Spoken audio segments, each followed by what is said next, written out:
Cześć, tu Snafi. Witam na moim kanale. Manchester United remisuje z Sunderlandem na wyjeździe 0-0, a raczej powinienem powiedzieć skład Węgra i Papy zremisował z Sunderlandem. Nie dał rady, wyjechali na wakacje, można powiedzieć, poplażować, ale na pewno nie grać w piłkę. No to co, 3-2-1, zaczynamy!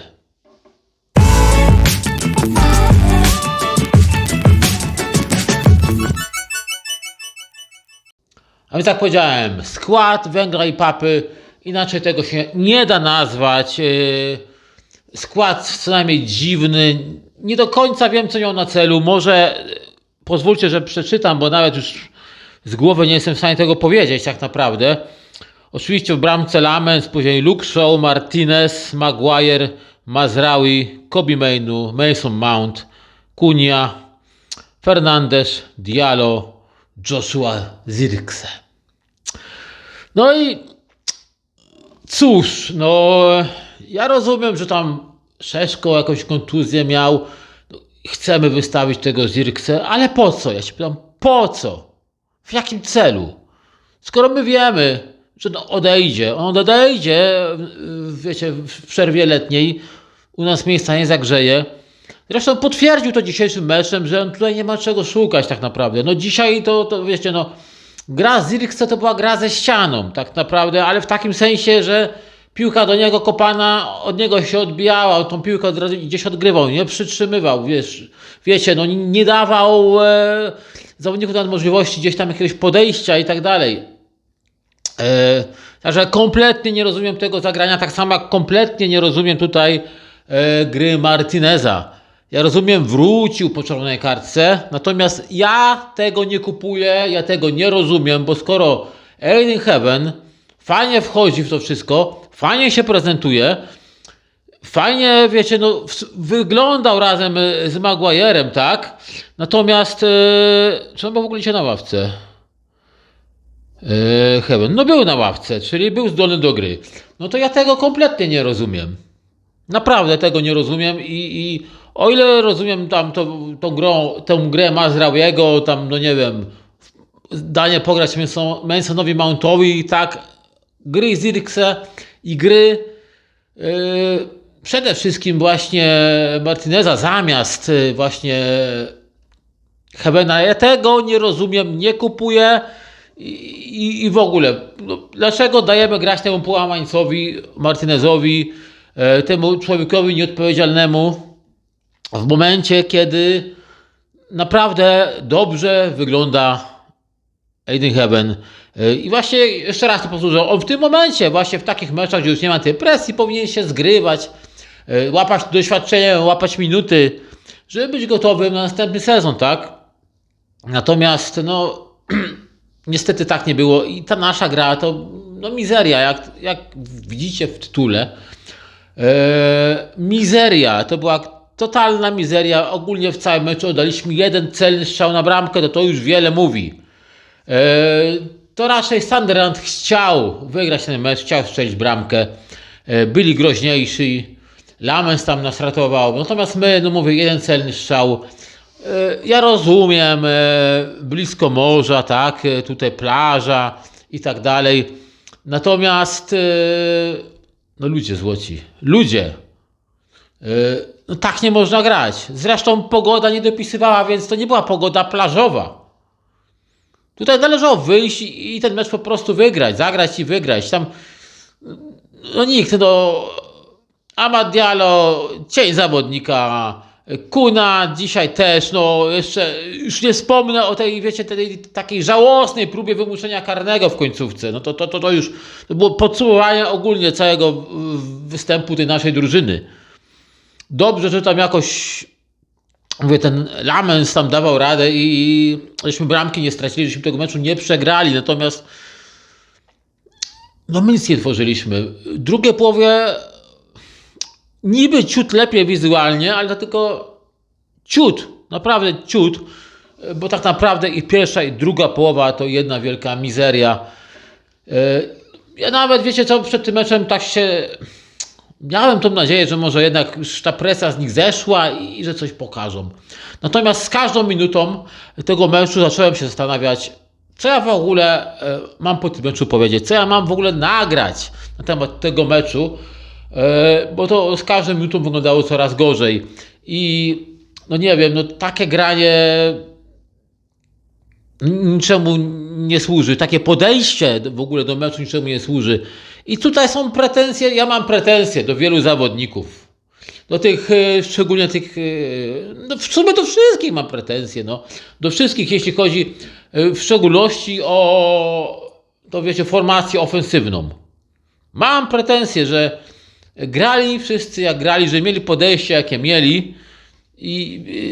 I dlaczego mam taką pretensję? Dlatego, że nikt nie chciał pomóc w tym, żeby Bruno, wiecie, pobił ten rekord. Brakuje mu jednej bramki do wyrównania rekordu, 2 do pobicia. To nie jest dużo, ale już ten czas teraz tyka, ucieka, a zupełnie nikt jakoś tam się nie kwapił, żeby mu w tym pomóc. I jeden strzał tam jakiś z główki i Zirkse gdzieś tam ponad bramką, to zbyt mało. Tak naprawdę. I no nie, po prostu nie.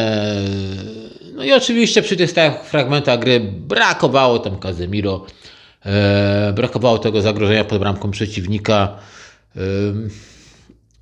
No ten mecz się bardzo ciężko oglądało. Wręcz bym powiedział, momentami oglądało się ten mecz na siłę tak naprawdę. My ten mecz oglądaliśmy na siłę. Nie wiem, naprawdę nie wiem, co mieli w głowie zawodnicy, jadąc na ten mecz i później na ten mecz wychodząc. Bo tak jak widziałem zaangażowanie w meczu z Liverpoolem, walka o każdy centymetr boiska, o każdą piłkę, walka o odwrócenie losów w wyniku, wiecie, no walka o Ligę Mistrzów, wiecie, o dobre miejsce w tabeli. Tak, tutaj w tym meczu nic, ale to kompletnie nic się nie zgadzało.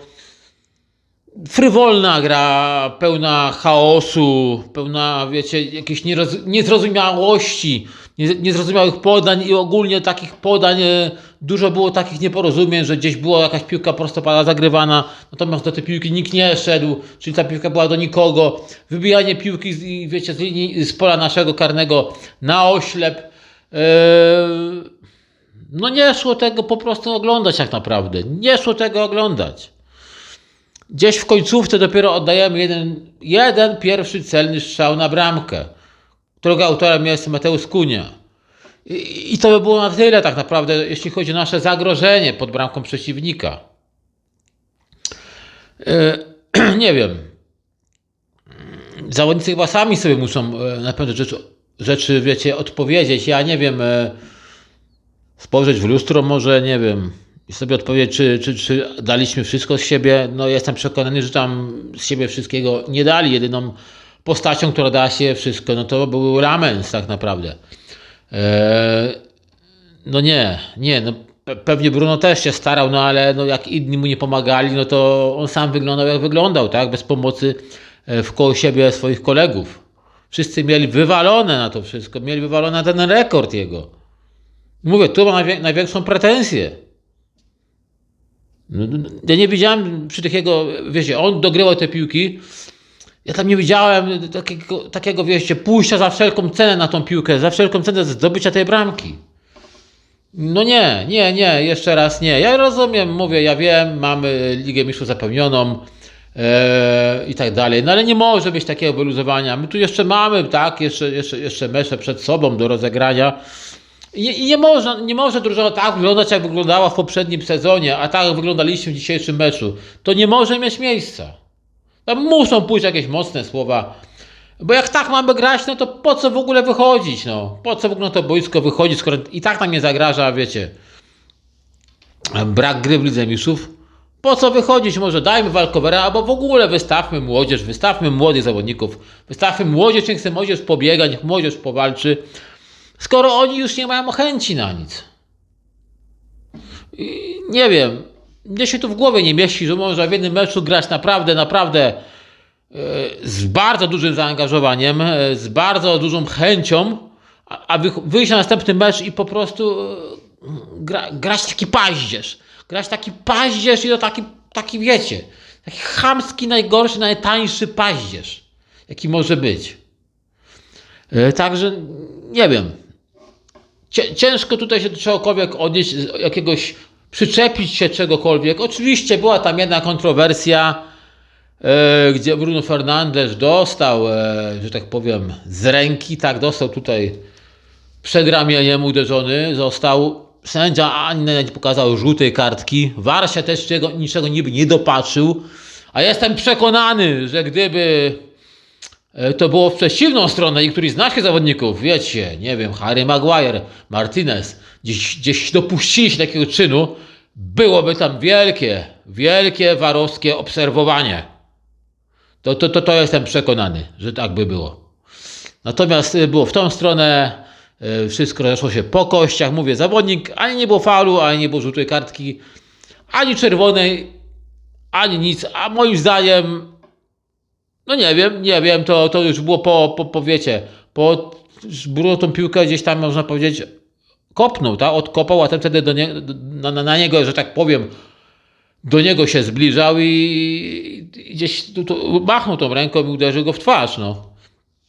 Także no, dla mnie to jest kontrowersja tego meczu, no ale to już nas nie powinno dziwić, że sędziowie sędziują jak sędziują w tym sezonie, jeśli chodzi o mecze Manchester United. No i to sam mecz, jak już powiedziałem, nie wart jest większego poświęcenia tak naprawdę i myślę, że po prostu na tym, co powiedziałem, zakończmy tą naszą rozmowę, zakończmy to nasze podsumowanie tej mizerii pod egidą składu Węgra i Papy. Piszcie w komentarzach, co wy o tym sądzicie, co wy sądzicie o tym czymś, bo trudno to nazwać meczem piłkarskim w naszym wykonaniu. Lajkujcie, jeśli wam się podobało, jeśli lubicie moje filmy. Subskrybujcie, bo to naprawdę pomaga gdzieś wejść, wiecie, gdzieś dalej, wyżej w te wszystkie jakieś tam YouTube'owe, wiecie, sprawy, w te YouTube'owe jakieś tam przeliczenia. Trzymajcie się, na razie, hej!